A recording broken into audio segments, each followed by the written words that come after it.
Hi there, welcome to the Fierce Factor podcast. I'm your host, Kaylee Lindholm. And I think it's time for us women to shift the conversation in business and step into our feminine leadership to do the most iconic work the aesthetic industry has ever seen. Each week, I'll be bringing a powerful dose of strategy, sarcasm, solutions, and sass that will rev up your creativity and ignite your brilliance as you link arms with me along our shared path of personal and professional growth in 20 minutes or less. Let's go. Hello, and welcome back to the Fierce Factor podcast. I'm your host, Kaylee Lindholm, and you are tuning in to episode number 63, End Your Pursuit for Abundance and Discover Mind-Blowing Wealth. I get it. At first impression, today's podcast title may sound a little bit counterintuitive. I get it. And that's the point. So before you start that eye roll or cuss me out, turn that dial.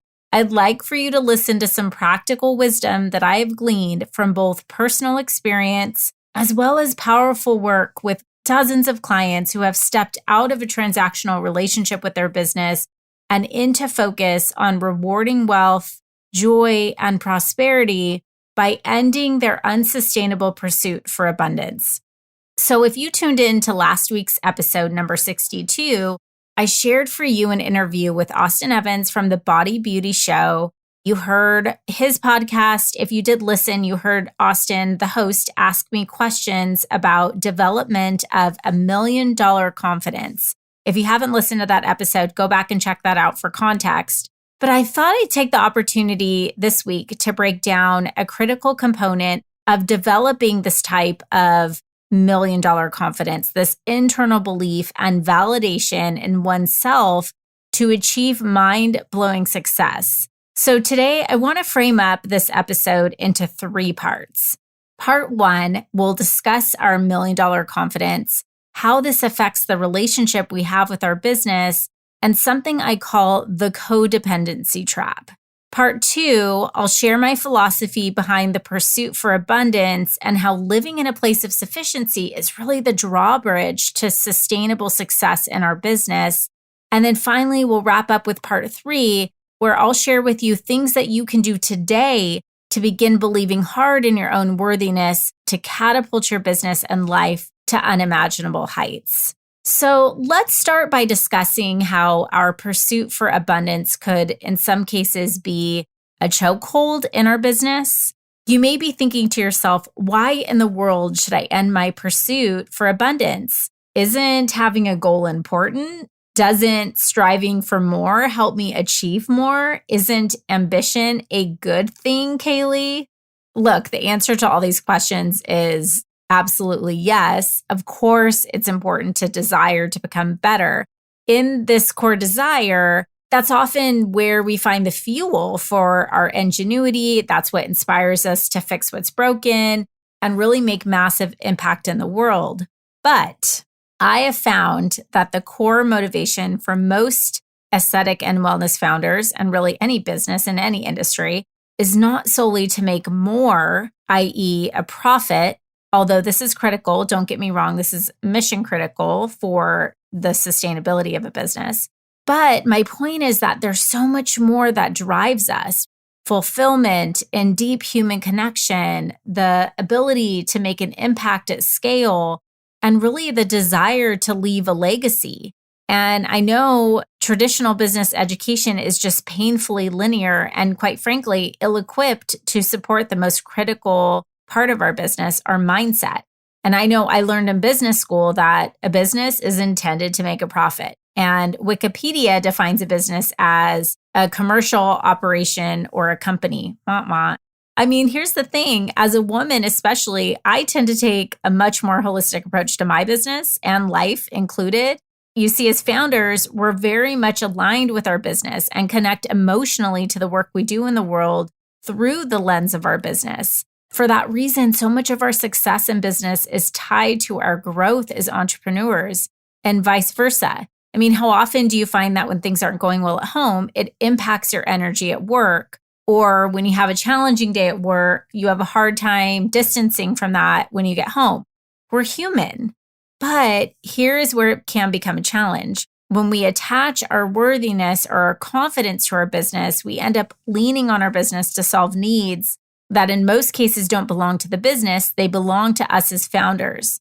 Or we bring our own pre-existing beliefs into the operations and decision-making of our business. And I call this the codependency trap.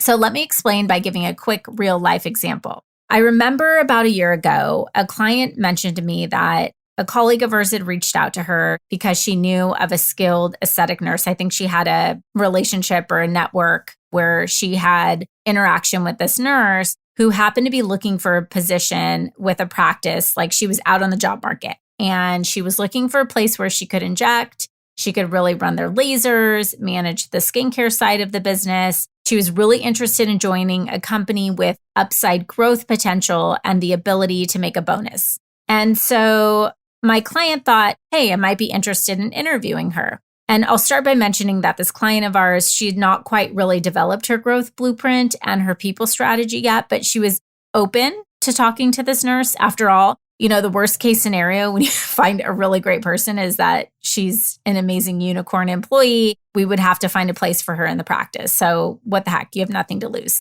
Our client talked to her. She really liked her. And she started to get excited. And she was like, oh man, I really am starting to think about how could I fold her into the business? This is exciting. She started to sort of imagine her business with this new employee and how things would operate.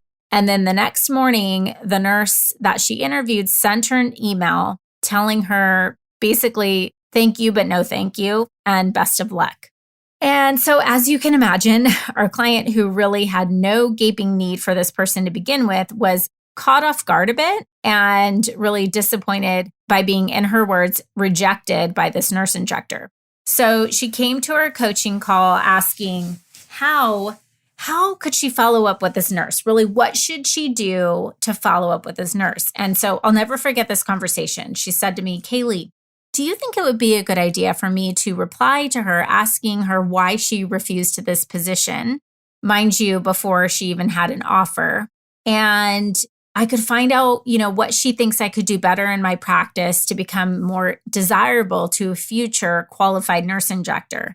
And I looked at her and I just asked her this one simple question: what would you do with her opinion? And she paused and looked at me. She thought about it and she said, I don't know. I just don't think I can compete with the other med spas and plastic surgeons who can afford to pay more or who have a more established business than me. So look, the reality is this client, she was a brilliant physician. She had so much more to offer than your run-of-the-mill med spa or even a surgeon who was primarily focused on invasive aesthetics at the time. And she interviewed a nurse who was looking for upward mobility, the ability to put her fingerprint on the business, and the opportunity to provide input into really the landscape of how the aesthetic division would operate.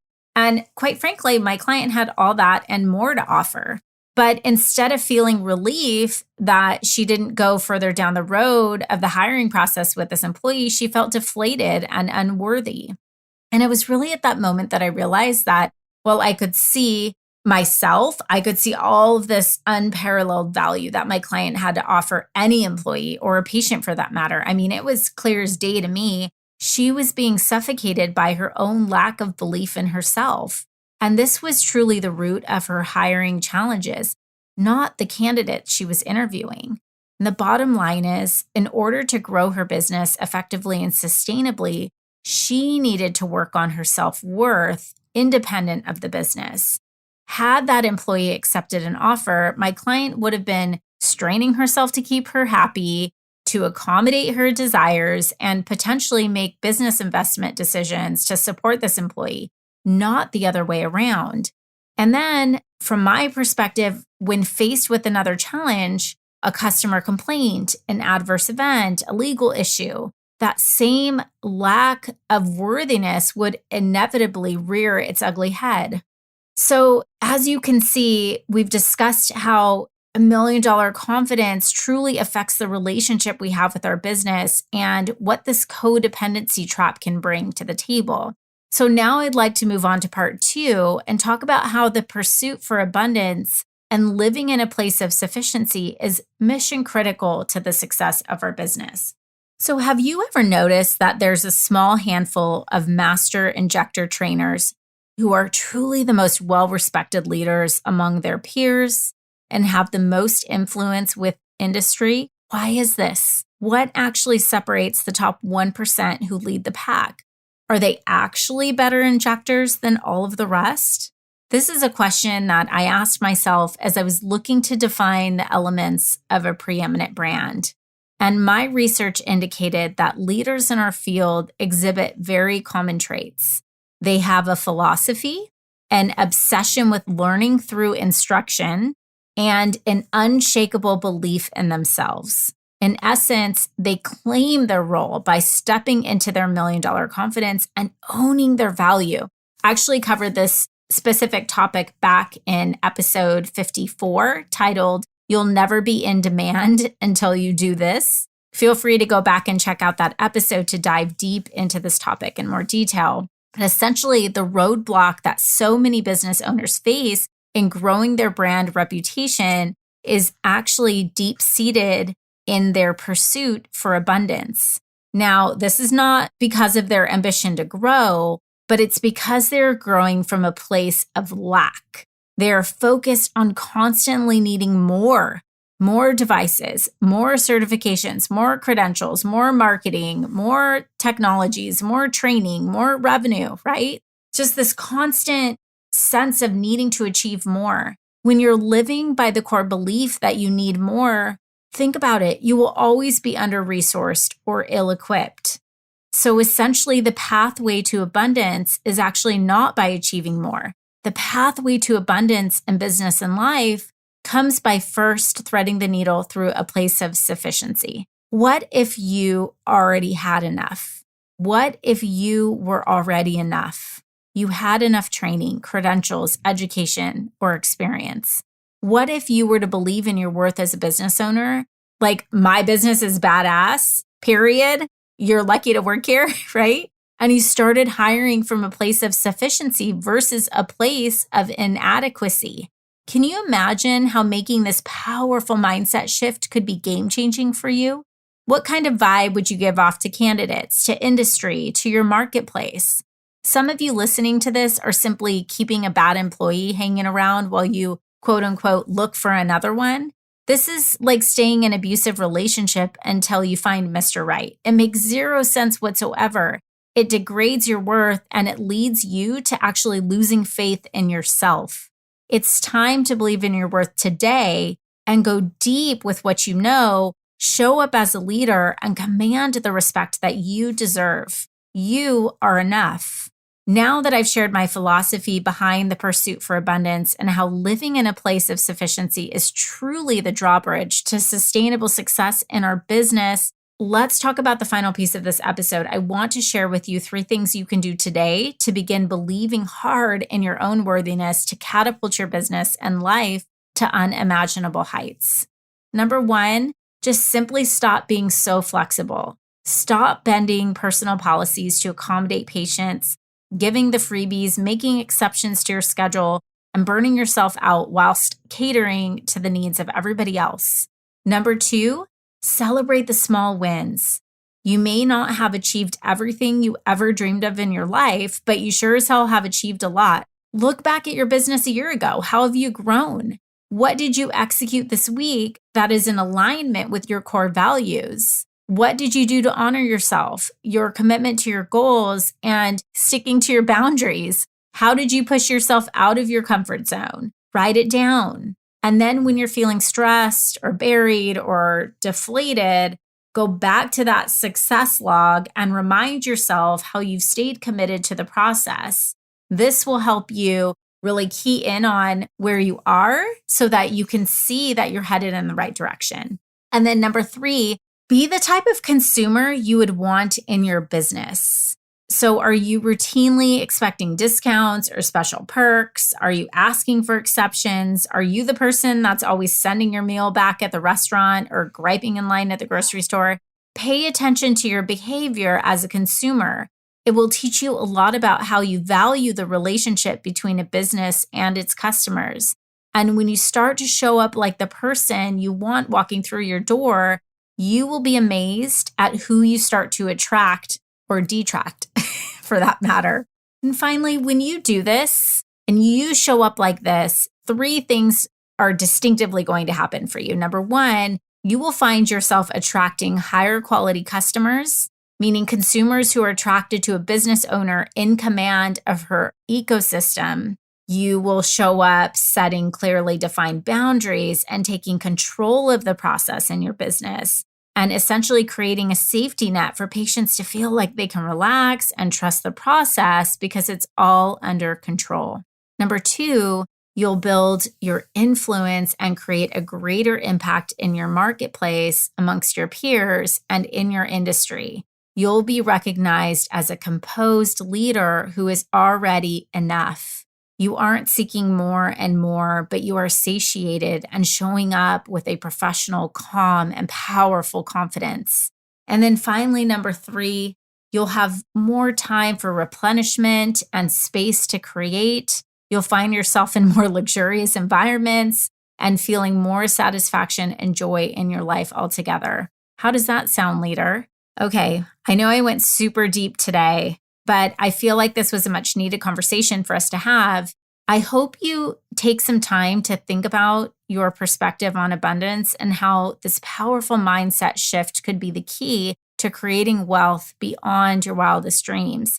And P.S., if you're totally feeling my vibe here, if you are like, yes, Kaylee, I'm ready to become this person who has made it in life, if you would like to learn how to curate a preeminent brand that creates a deeply satisfying, lucrative, freedom-based life for you and your family, I'd like to invite you to join me for my upcoming masterclass, The Badass Brand Builder, on Thursday, July 8th at 4 p.m. Pacific time, 7 p.m. Eastern time.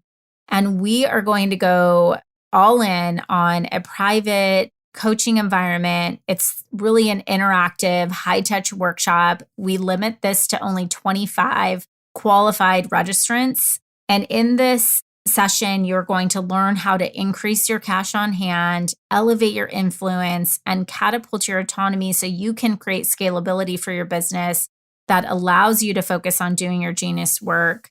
You're going to learn how to lead with confidence and clarity as you elevate into the category of one position in your market with a reputation that precedes you.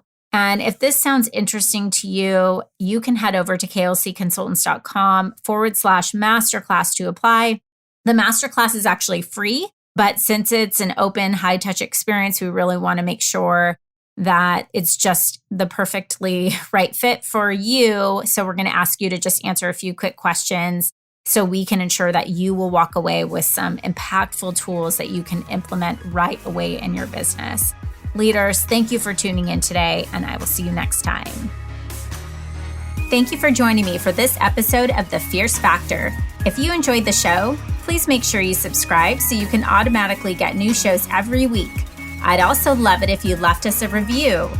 And come join the conversation online. If you're an aesthetic industry owner, operator, or leader, please join my free Facebook group, The Tribe of Fierce Aesthetic Leaders, a community of ambitious, purpose-driven professionals who collaborate and share best practices for growth in business and life. I'm honored you tuned in.